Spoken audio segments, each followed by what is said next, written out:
Oke, ya, ini sudah muncul.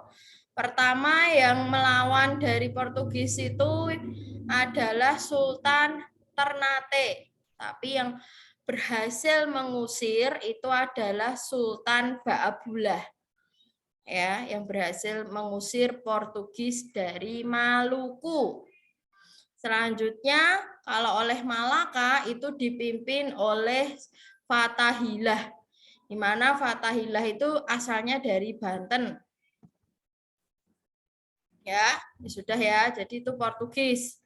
Akhirnya keluar Portugis ini setahun ini ya, meninggalkan Minahasa tahun 1560. Terus lanjut Spanyol. Nah, Spanyol ini masuknya ke Indonesia, dia dengan cara bekerja sama untuk melawan Portugis.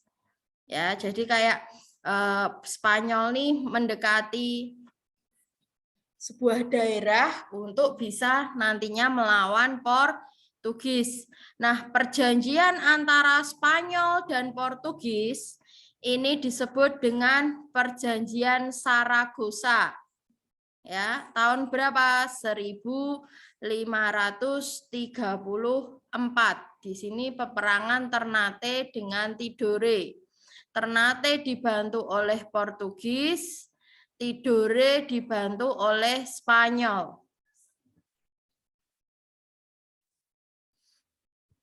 Selanjutnya yaitu Inggris. Inggris masuk menggunakan 60 buah kapal ya dengan mendarat di Pulau Jawa. Nah, di sini ya yang perlu digarisbawahi, Inggris itu mendaratnya langsung di Jawa.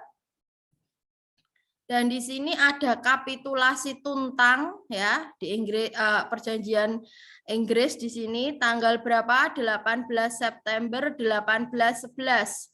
Intinya apa? Belanda menyerahkan Indonesia kepada Inggris yang saat itu dipimpin oleh Thomas Stamford Raffles ya.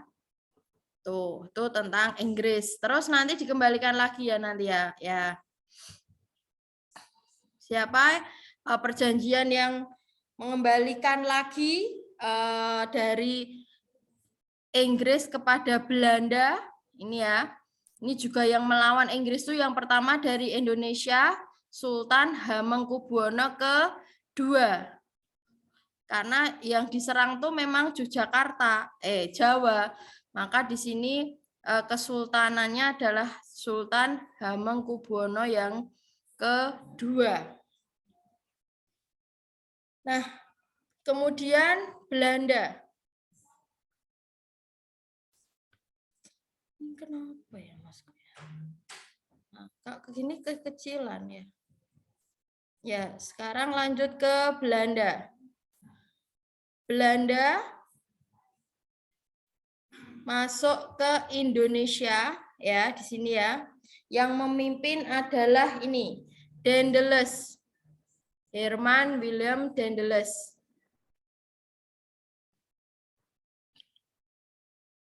Salah satu yang menguntungkan kita yaitu pembangunan jalan raya sepanjang 1000 km. Tapi di sini juga kerja rodi ya, artinya kerja tanpa dibayar. Nah, kemudian Daendels dipanggil ke Belanda, kemudian digantikan oleh Jansen. Nah, tapi ketika dipimpin Jansen 1811 kan ini justru kalah dengan Inggris sehingga harus menyerahkan daerah kekuasaannya kepada Inggris. Jadi itu ketika dipimpin oleh Jansen, yang Inggrisnya dipimpin oleh Thomas Stamford Raffles.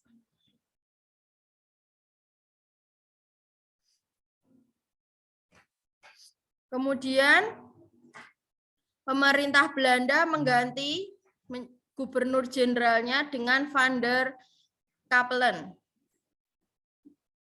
Dan Van der Capellen diganti dengan Van den Bosch. Nah, ini yang paling terkenal ya, karena Van den Bosch inilah yang mencetuskan adanya kulturstelsel, aturan tanam paksa.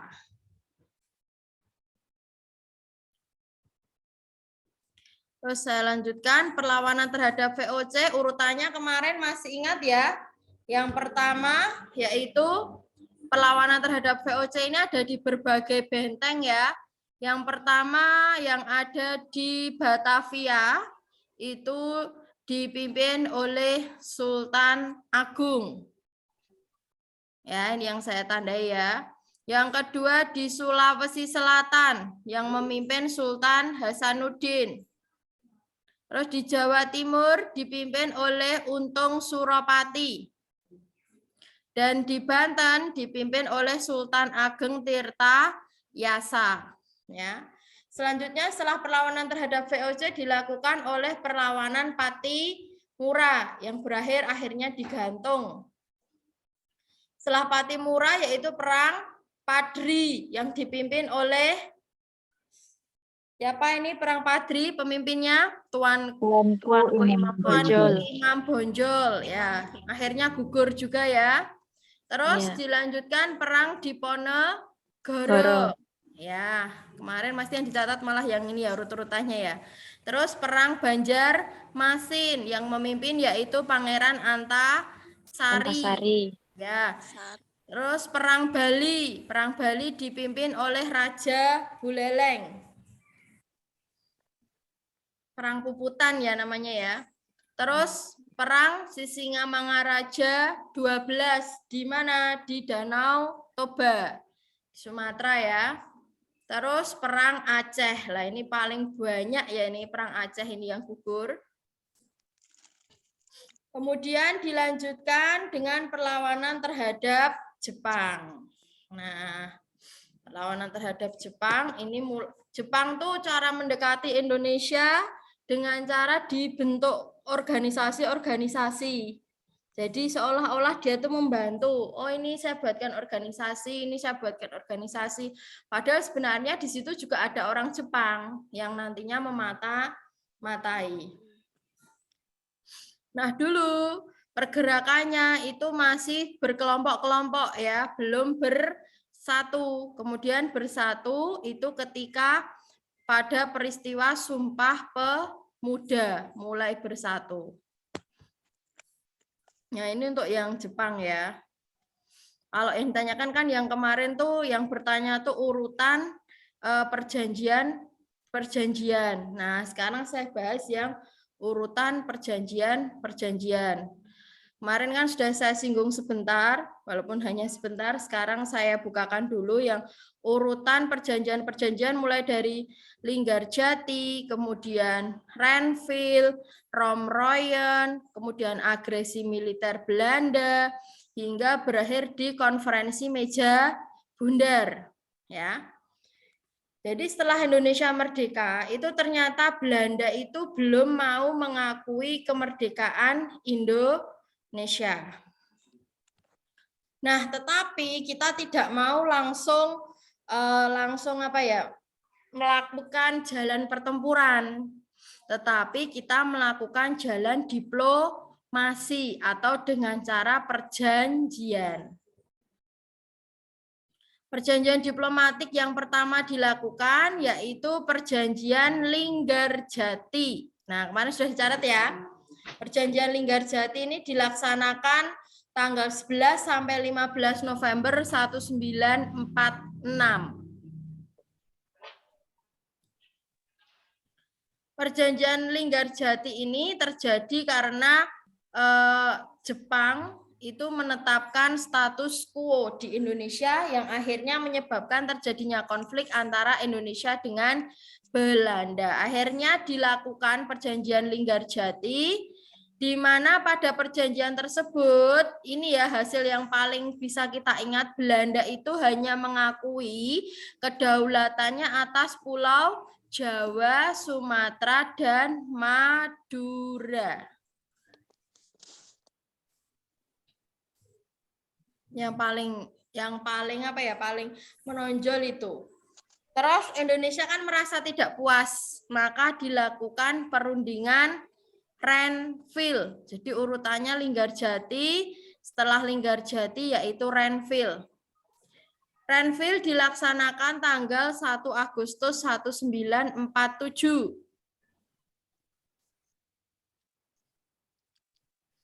di mana jenderal dari Belanda namanya Van Mock memerintahkan pasukannya untuk melakukan gencatan senjata, artinya tidak boleh melakukan tembak-menembak ya. Nah, agar konfliknya itu dapat segera damai,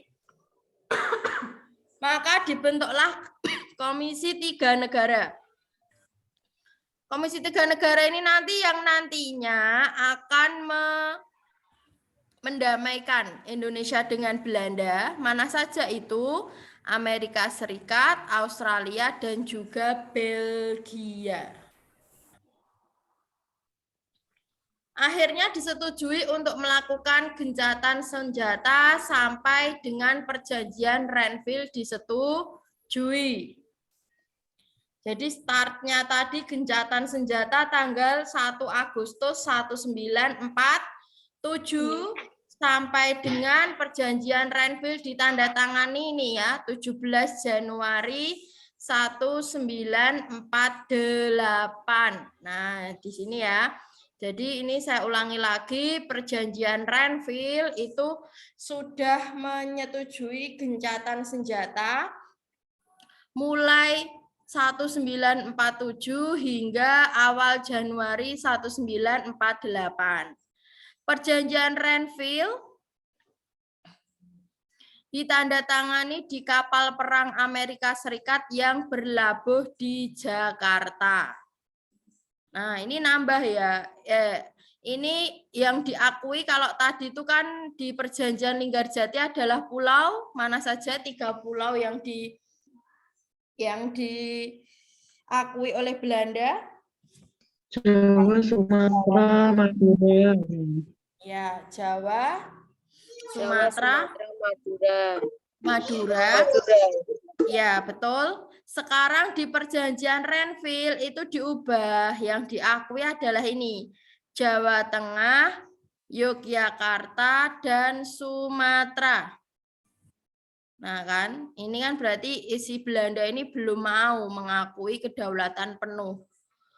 Yang kedua, disetujuinya garis demarkasi yang memisahkan wilayah Indonesia di daerah pendudukan Belanda. Ini sekali lagi merugikan Indonesia karena di sini TNI harus ditarik mundur dari daerah kantongnya di wilayah Jawa Barat dan Jawa Timur. Merugikan ya. Lanjut delegasi lagi yaitu Romroyen. Kalau tadi awal 48, Romroyen ini pertengahan ya, berarti Mei 1949.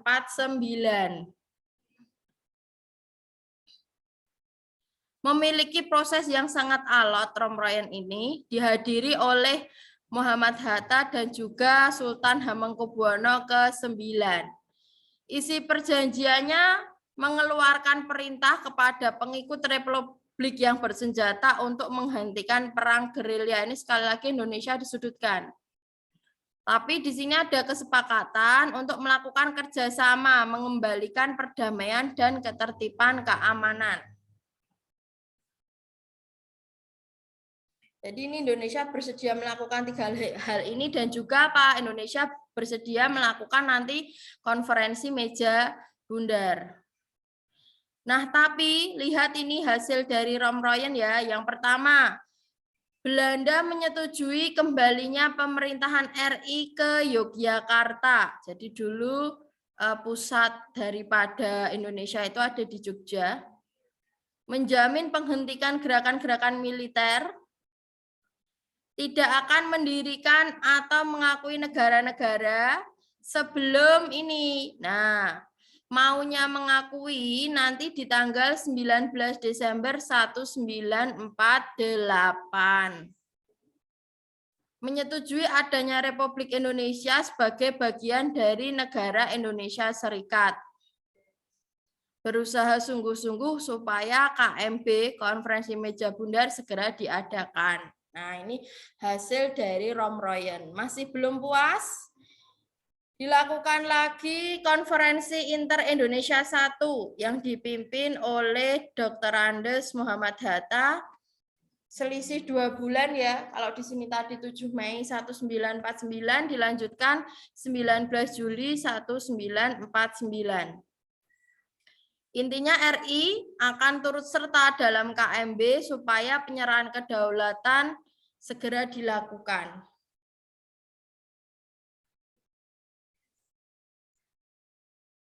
Hasil dari konferensi inter-Indonesia ini ya. Terus dilanjutkan lagi konferensi inter-Indonesia 2 baru ke yang terakhir yaitu konferensi meja bundar. Nah, di sini KMB itu di akhir tahun 1949. Ya, dari 23 Agustus sampai 2 November 1949 di Den Haag, Belanda. Tujuannya pasti untuk mengakhiri perselisihan. Kan tadi sebelumnya sudah diadakan perjanjian kan, Linggarjati, Renville, Rom-Royen. Akhirnya setelah berbagai macam pembahasan, pada 2 November 1949 dibuatlah keputusan 1. Belanda menyerahkan kepada Republik Indonesia Serikat sebuah kedaulatan di akhir Desember 1949. Yang kedua akan dibentuk Uni Indonesia Belanda. Yang ketiga, Indonesia akan mengembalikan semua milik Belanda dan membayar utang-utang Hindia Belanda sebelum 1949. Nah, ini kita dibebankan sebuah hutang. Yang keempat, masalah Irian Barat. Jadi ini Irian Barat belum akan dibahas 1 tahun kemudian. Jadi kalau tadi di perang-perang kan sudah tahu ya urut-urutannya. Sekarang urut-urutan perjanjian itu sekali lagi yang pertama Linggarjati, yang kedua Renville, yang ketiga Rom-Royen, dan yang keempat konferensi meja bundar. Oke, jadi sudah paham untuk urutan perjanjian-perjanjian. Terus ada yang mau ditanyakan lagi yang urut-urutan apalagi? Perang-perang juga sudah. Sekarang yang perang-perang itu ya, seperti Bandung Lautan Api, kemudian 10 November. Sudah tahu urutannya? Belum. Belum. Oke, langsung kita to the point ya. Yang pertama yaitu pertempuran 10 November di Surabaya. Sambil saya share dulu tentang ASEAN. Oke.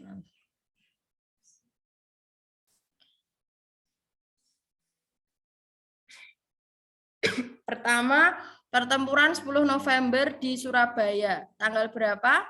Ya, 10 November tahun 1945. Kenapa terjadi? Karena di sini adanya insiden perobekan bendera di Hotel Yamato, ya kan? Bendera Belanda ya, merah, putih, biru, disobek birunya. Dan tewasnya perwira Inggris yaitu AWS Malabi. Akhirnya pada 10 November 1945, Sekutu memberikan ultimatum kepada rakyat Surabaya untuk menyerah. Tetapi rakyat Surabaya tidak mau. Mereka milih bertempur. Siapa yang memimpin? Kolonel Sungkono dan juga Bung Tomo. Tetapi karena itu, ribuan rakyat Surabaya akhirnya meninggal sehingga diperingati sebagai Hari Pahlawan. Saya ulangi ya. Tanggalnya 10 November 1945 di Surabaya. Latar belakangnya 2. Yang pertama,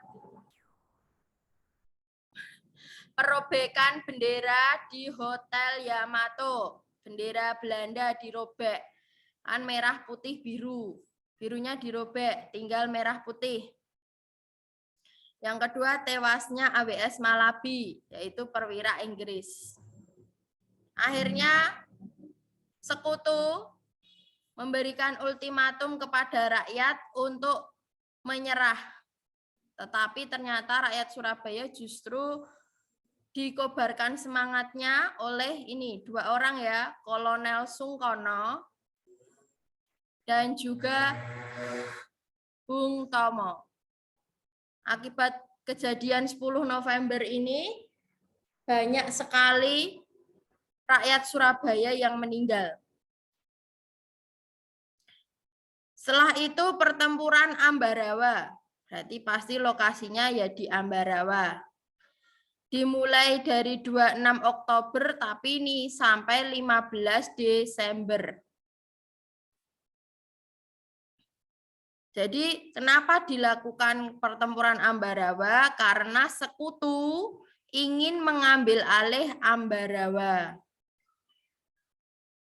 Ditentang oleh TKR, kalau sekarang TNI ya, kalau dulu TKR, Tentara Keamanan Rakyat.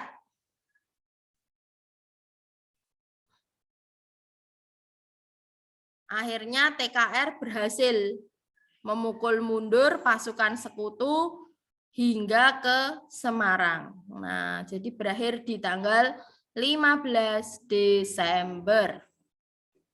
Di urutannya tadi pertempuran 10 November, kemudian Ambarawa. Kenapa kok 10 November dulu? Karena Ambarawa berakhirnya 15 Desember.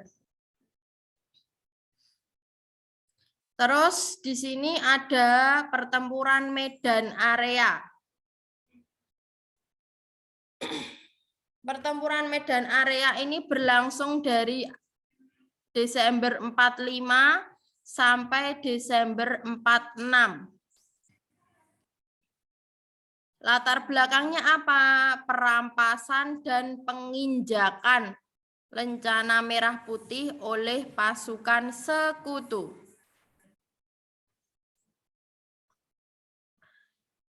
Selain itu, pasukan Sekutu juga mengultimatum rakyat Medan agar memberikan senjatanya kepada Sekutu. Namun, ultimatum itu tidak didengarkan oleh rakyat Medan dan mereka memilih melancarkan aksi militer. Pertempuran kan di sini tanggal 10 Desember 1945.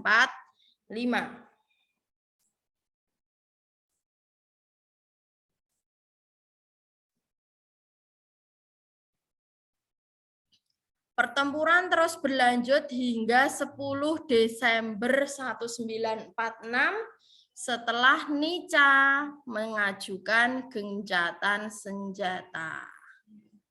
Nah, jadi sudah selesai di tahun 1 tahun ya berarti ya sampai 1946. Setelah itu Bandung Lautan Api.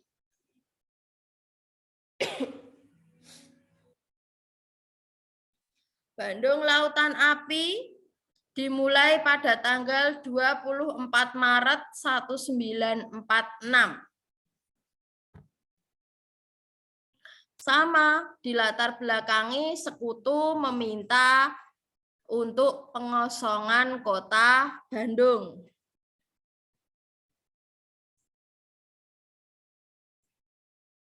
Bandung Lautan Api di sini tanggal 24 Maret 1946. Latar belakangnya bahwa Sekutu meminta meminta rakyat mengosongkan kota Bandung. Tetapi Tentara Keamanan Rakyat menolak.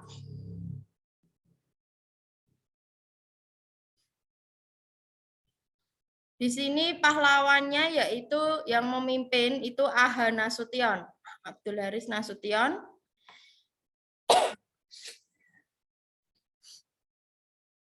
Dengan Perdana Menterinya kala itu adalah Sultan Syahrir.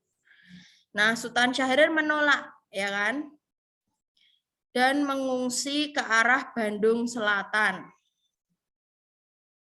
Sebelum melakukan pengosongan kota, tentara dan rakyat Bandung melakukan pembakaran terhadap gedung-gedung penting agar tidak dapat digunakan oleh tentara sekutu. Nah, itu ya. Jadi itulah kenapa disebut Bandung Lautan Api. Jadi tadi yang pertama kita ulas kembali yang mungkin tadi tertinggal. Yang pertama tadi pertempuran 10 November di Surabaya. Ya kan? Kenapa? Karena adanya peristiwa perobekan bendera dan juga tewasnya AWS Malabi. Setelah Surabaya di Ambarawa. Karena sama ya, sekutu ingin mengambil alih Ambarawa. Setelah Ambarawa yaitu pertempuran Medan Area dan dilanjutkan dengan pertempuran Bandung Lautan Api. Nah, sekarang jadi sudah tahu ya, pertempuran-pertempuran urutannya seperti itu. Terus yang perlawanan terhadap Belanda kemarin juga sudah. Kemudian yang perjanjian juga sudah. Nah, sekarang flashback. Kalau yang pertempuran melawan Belanda diawali dengan pertempuran apa? Melawan VOC. Ya, setelah melawan VOC, pertempuran apa? Bukan, Patimura, Mbak. Patimura. Ya, setelah Patimura. Padri siapa pahlawannya? Diponegoro. Imam Bonjol ya. Tuanku Imam Bonjol. Ya, setelah Padri Diponegoro. Setelah pertempuran Diponegoro, Antasari. Apa itu, ya, Mbak? Pangeran Antasari. Terus setelah itu Bali. Ya, pertempuran Bali, Puputan ya. Terus apa lagi? Singamangaraja 12. Terus Aceh. pertempuran Aceh yang paling banyak ya itu ya, apa namanya, pahlawannya. Nah, sekarang kalau perjanjian merebut kembali kemerdekaan dimulai dari perundingan Linggarjati, terus Renville, ya, Renville, terus KMB. Ya, sebelum KMB dilakukan konferensi inter-Indonesia 1. Oke, sip. Terus udah tahu konferensi inter-Indonesia. Terus sekarang yang pertempuran setelah kemerdekaan, yang pertama dimulai dari 10 November. Ya, terus Ambarawa, ya, terus Medan Area, terus Bandung Lautan Api. Nah, sudah paham ya? Sekarang kita bahas ke soal-soal kita yang belum sempat saya bahas, yang pedagogi 2 kali, ya kan, sama yang kemarin dan hari ini. Sebentar, saya buka terlebih dahulu. Yang kemarin sama hari ini dulu. Kuis kemarin Sabtu ya, kemarin Sabtu sama hari ini kan ada 10, yang hari ini 12 soal. Ya. Bentar ya, saya buka dulu.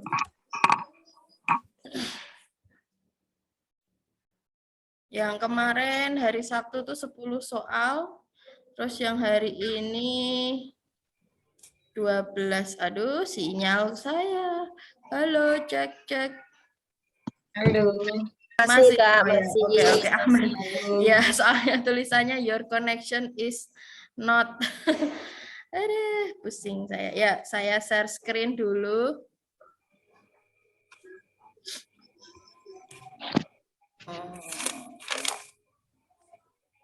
Saya share screen mana ya, share screen.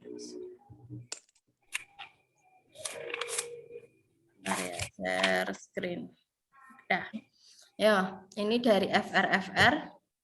Yang pertama tentang urutan ini ya, urutan Palagan Ambarawa, 5 hari Semarang sama Surabaya.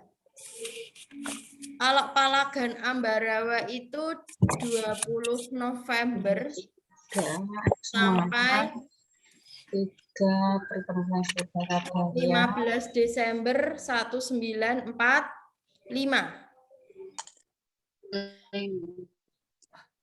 Kalau pertempuran 5 hari di Semarang itu tanggal 15 Oktober sampai 19 Oktober 1945.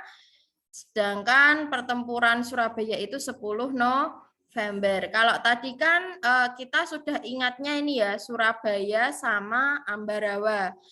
Kan Surabaya dulu baru Ambarawa. Berarti kan nomor 3 dulu baru nomor 1. Berarti otomatis sudah bisa menjawab yang B. Begitu ya. Jadi misalnya nggak tahu 5 hari Semarang, ya kan? Maka bisa dilihat, oh setelah Surabaya harus Palagan Ambarawa. Berarti 3 dulu baru 1. Nah ternyata urutannya ini ya, nanti bisa ditambahi ada pertempuran 5 hari di Semarang. Sebelum pertempuran Surabaya. Terus soal nomor 2.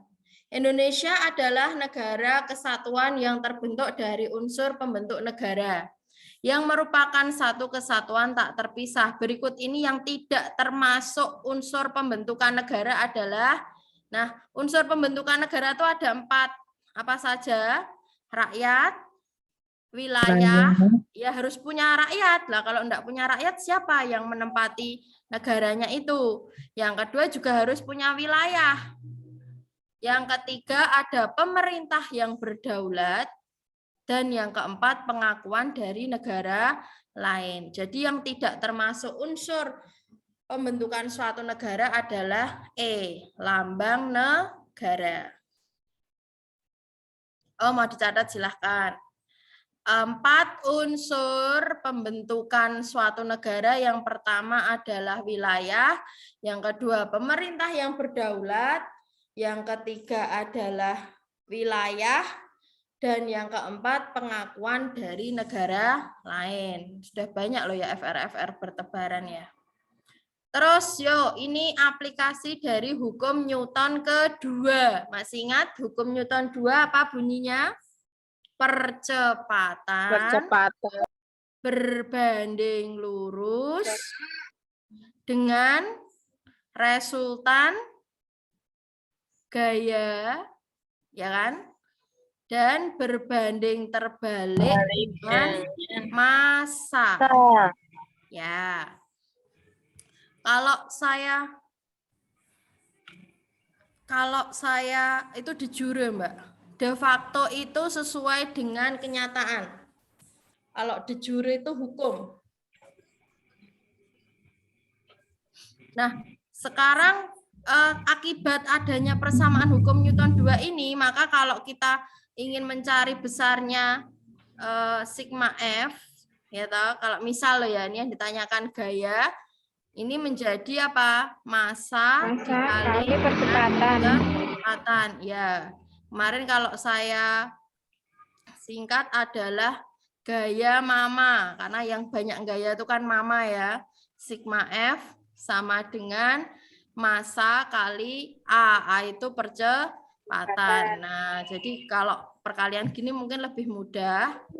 Nah, di sini permasalahannya resultan gayanya berapa? Dilihat arahnya.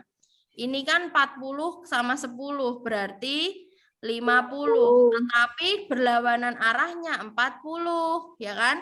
Maka di sini resultan gayanya yaitu 50 kita kurangi dengan 40. Iya, betul. Karena arahnya berlawanan ya.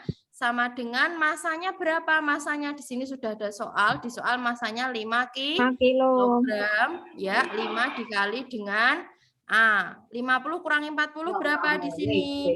10 ya. 10 sama dengan 5 kali A. Maka A sama dengan 10 dibagi dengan 5. Ya, A sama dengan 10 dibagi 5. Berapa 10 dibagi 5? 2. Jadi kalau perkalian, ini kan perkalian ya. Perkalian itu pindah ruas ke sini nanti menjadi pembagian. 10 dibagi 2 yaitu 5. Siapa yang masih bingung rumus seperti ini? Siapa yang masih bingung rumus gaya mama? Ulangi Mbak, coba Mbak. Ya. Apa rumusnya? Dibacakan. Gaya mama. Ya, Gaya gaya F sama mama. dengan M kali Ya. massa. Oke, sip. massa. Kenapa di Pokoknya sini? nak Newton 2. Ya. Kenapa di sini gayanya dapatnya 50? Kurangi 40. 40. 40 10 terlebih dahulu. Ya, ini kan arahnya sama ya ini ya. 40 tambah 10 no jawabannya 50. Ya kan? Ini 50. Terus diapakan? Tambah. Dikurangi. Ini karena yang ini arahnya ke kanan, yang ini arahnya ke kiri. Ya. Ke kanannya 50, ke kirinya 40. 50 kurangi 40 berarti 10. Ya. Ya. Masanya 5. 10 itu 5 kali berapa? Oh, 2. Oke, sudah paham? Sudah, Mbak. Sudah. Ya, karena ini yang sering keluar ya tentang hukum Newton yang kedua. Kalau hukum Newton 1 itu sigma F sama dengan 0, resultan gaya sama dengan 0. Lanjut ke soal berikutnya. Sebuah mobil bermasa 2000 kg bergerak dengan kecepatan 20 meter per sekon, tiba-tiba direm hingga kecepatannya menjadi 10 meter per sekon dalam waktu 2 sekon. Pertanyaannya gaya. Nah, tadi rumusnya gaya adalah gitu. Gaya itu mama, massa kali dengan percepatan. Masanya berapa di situ? Masanya 2000. Lah, permasalahannya masalahnya percepatannya sudah tahu atau belum? Belum. Nah, kalau kemarin saya ilustrasikan, kalau ini ada mobil, ya, mula-mula kan dia kecepatannya berapa? 20 meter per sekon menjadi berapa? 10. Berarti ini semakin cepat apa semakin lambat ya? Semakin lambat. Nah, definisi dari percepatan itu adalah perubahan kecepatan tiap waktu. Saya ulangi lagi, percepatan itu adalah perubahan kecepatan tiap waktu. Nah, di sini kecepatannya dari 20 menjadi 10. Berarti ini berubah. Berubahnya sebesar berapa? Negatif 10. Kenapa saya tulis negatif? Karena melambat. Ya kan? Besarnya perubahan kecepatan tiap waktu. Lah ini tadi dari 20 ke 10 tuh butuh waktu berapa? 2 sekon. Maka kita bagi dengan 2. Nah, berapa di sini berarti? 5. Iya. Mbak, lah ini di opsi nggak ada min, nggak apa-apa. Karena min ini hanya menunjukkan dia sebuah perlambatan. Ya, maka di sini langsung minnya nggak usah dipakai, nggak apa-apa ya Kak? enggak apa-apa. Min plus ini hanya menunjukkan adanya percepatan sama perlambatan.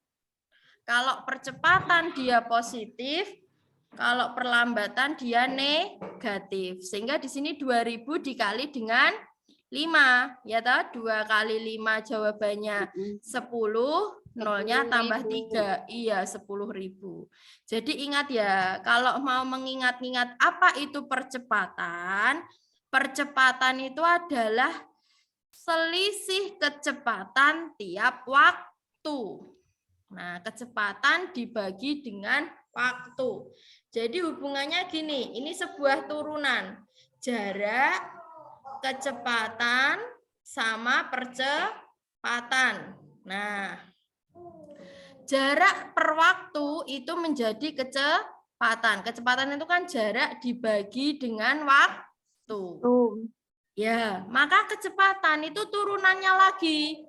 Percepatan itu adalah kecepatan dibagi dengan waktu. Nah, ini namanya hubungan antara kecepatan, jarak, dan percepatan. Itu ya. Jadi kalau kecepatan itu kan jarak bagi waktu. Tapi kalau percepatan itu kecepatan dibagi dengan waktu.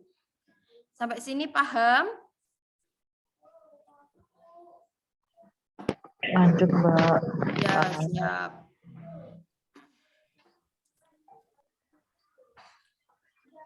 Nah, ini menyelesaikan sebuah pertidaksamaan.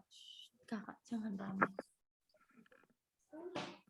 Ini itu kalau saya buat sebuah kalimat, misalnya begini ya. 8 ditambah dengan saya ulangi dulu. Iya. Oke.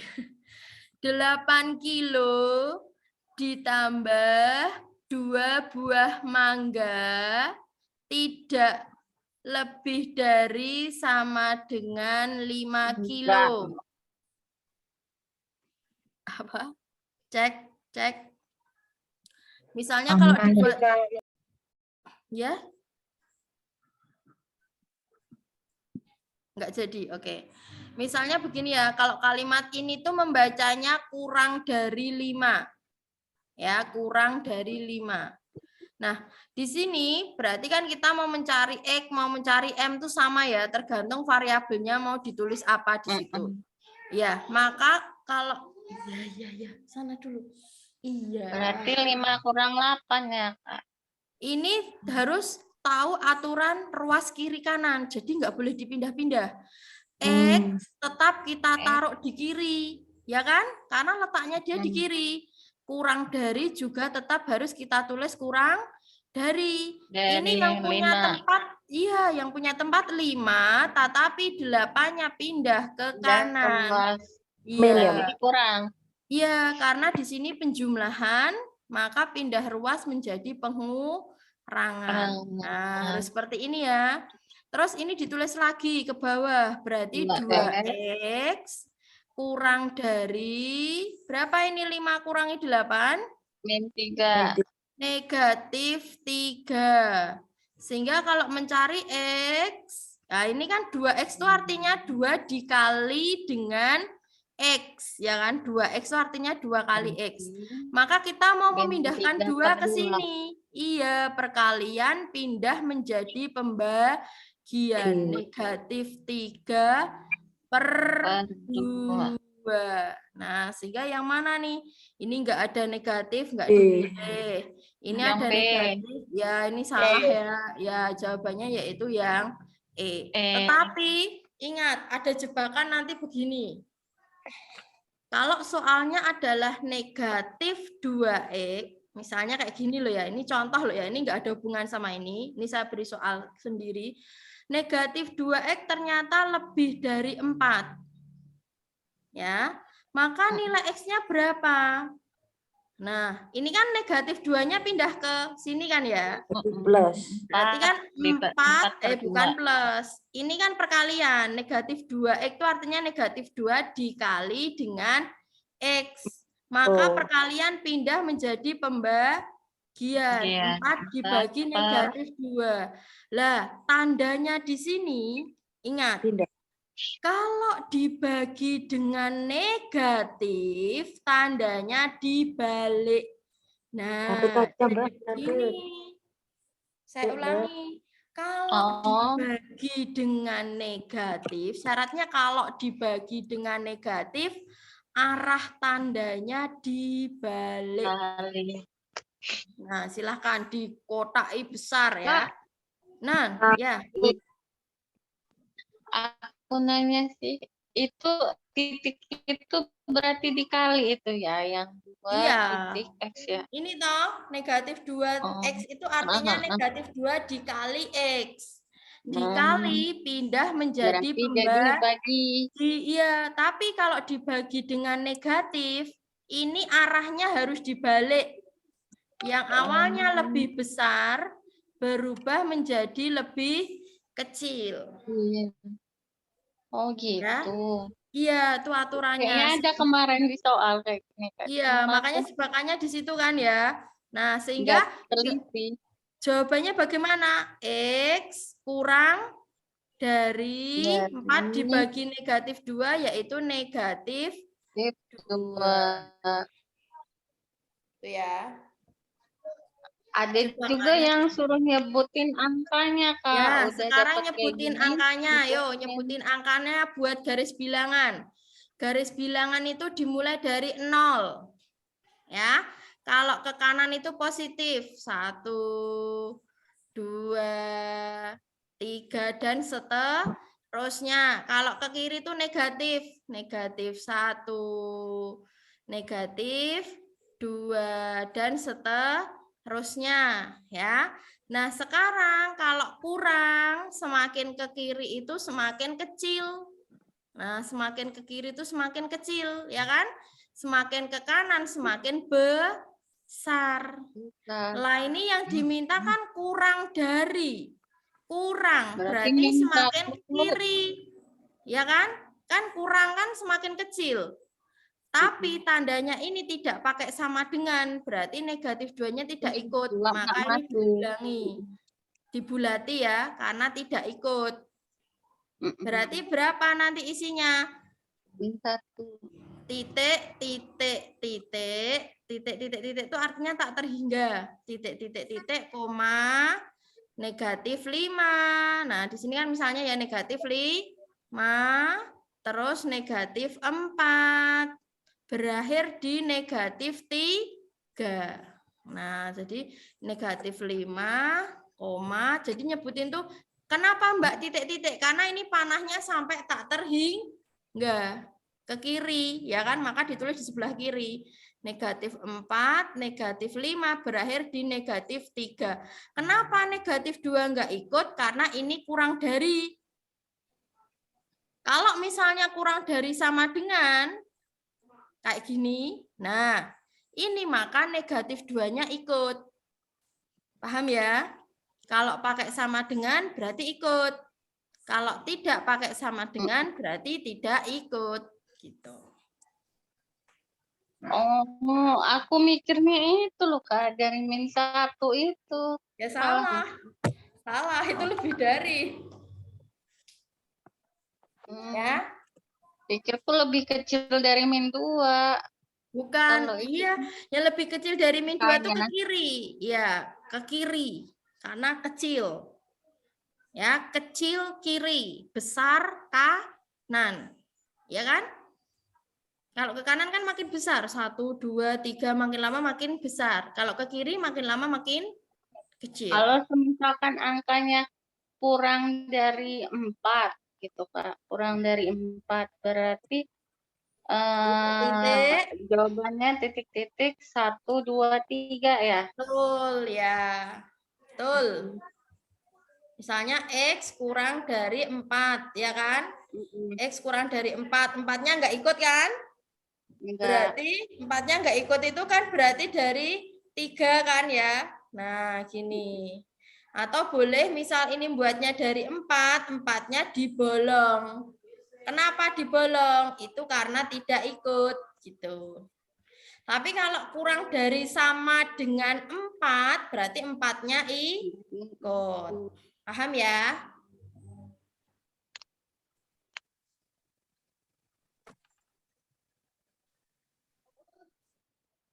Yo, nomor 5. Ini gampang banget nih, bagian yang mengemulsikan lemak. Hati, Bu. Bagian yang mengemosikan lemak. Ayo, bukan hati, tetapi Nomor 2. Iya, bukan hati ya, tetapi Empedu. empedu. Nah, apa di sini? Bentar sih, Kak. Ya, Kak, dibahas satu persatu, Kak. ini sebentar, bukannya Kak. wis tak bahas di sistem pencernaan toh? Iya. Ulangi lagi. Lanjut, Mbak. Ya. Lanjut. Hati apa fungsinya hati? Yo, sebelum hati apa fungsinya hati? Menawarkan racun.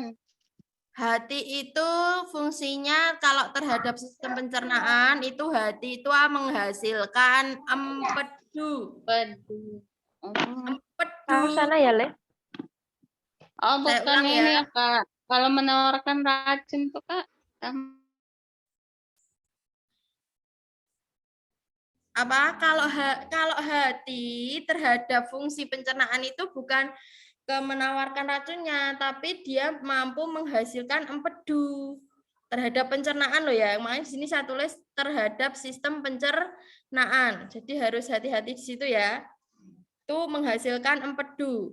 Nah, empedu punya 2 fungsi. Fungsi empedu yang pertama yaitu membantu mengemulsikan lemak. Siapa yang dibantu? Lipase. Membantu lipase mengemulsikan lemak. Yang kedua, fungsi dari empedu adalah memberi warna kuning pada feses. Dah.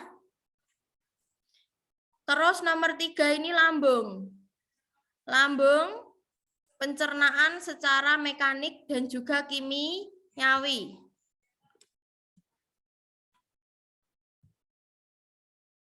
Mekaniknya apa? Mekaniknya yaitu terjadinya gerak peristaltik, meremas-remas dan mendorong makanan menuju usus halus. Kimiawi pada lambung itu dibantu oleh 3 enzim, yaitu pra. Apa pra? Pepsin, renin, asam klorida. Ya, ini di lambung. Yang keempat, usus halus. Usus halus di sini enzimnya ada 3 ya, amilase, lipase, tripsin. 3 enzim ini yang menghasilkan adalah pankreas. Ini loh pankreas. Nah, yang ini. Ini ya, pankreas ini menghasilkan enzim amilase, lipase, tripsin yang nantinya bekerja di usus halus. Yang nomor 5 ini gambar usus besar. Ada 2. Yang satu penyerapan air. Oh ya, ini tambahan ya, usus halus tadi selain enzim ini juga melakukan penyerapan sari-sari makanan. Kalau usus besar itu 2 fungsinya, yang satu penyerapan air, yang kedua pembusukan makanan. Udah ya.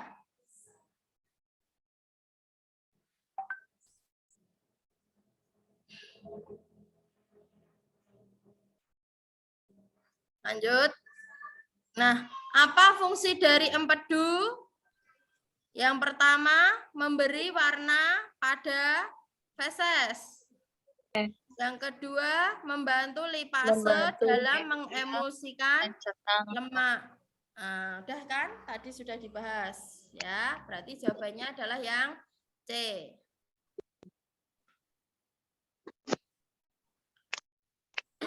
Terus nomor 8. Gampang banget ya ini ya. Penggaris plastik digosok-gosokkan pada rambut. Akhirnya bisa menarik, yaitu listrik statis.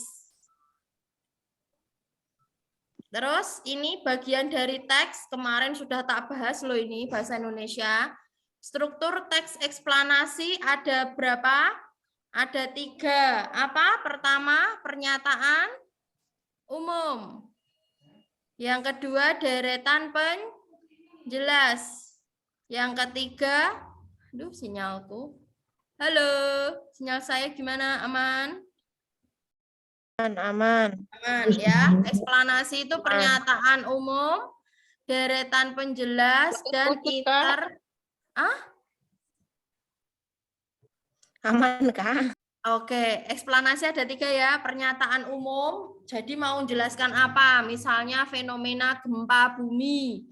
Nah, secara umum, gempa bumi itu bagaimana, apa terjadinya. Misalnya gempa bumi adalah fenomena, apa? Itu pernyataan umum. Deretan penjelas itu berarti lebih detail. Dan yang ketiga, interpretasi itu kesimpulan. Eksplanasi isinya apa? Proses terjadinya fenomena alam dan juga fenomena sosial atau budaya. Itu adalah teks eksplanasi. Nomor 10. Nah, belakangan ini gempa bumi. Nah, baru aja tadi saya bilang gempa bumi. Ini kan belum menjelaskan kan? Ini baru pemberitahuan gempa bumi secara umum. Maka ini disebut pernyataan umum.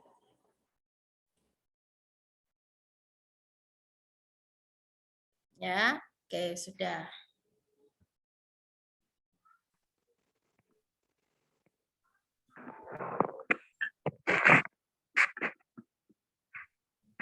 Oke, karena sudah jam 20.40, jadi sisanya saya bahas Zoom besok.